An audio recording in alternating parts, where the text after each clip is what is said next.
Kristi, could you speak to that? Absolutely. So in 2020, I was a governor of a neighboring state to Tim Walz and watched him let his city burn.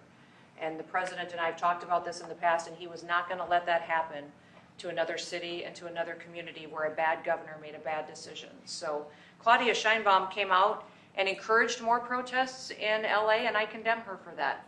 She should not be encouraging violent protests that are going on. If people are allowed to peacefully protest, but the violence that we're seeing is not acceptable, and it's not going to happen in America.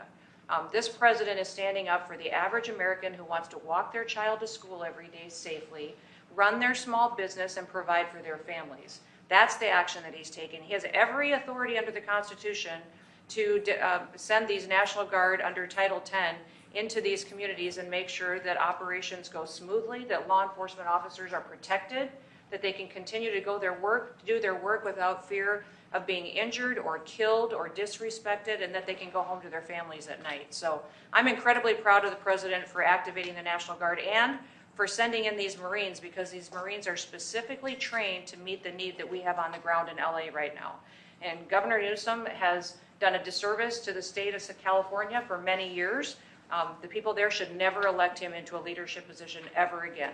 He The clearly governor's a cannot nice be guy, but trusted. he's grossly incompetent.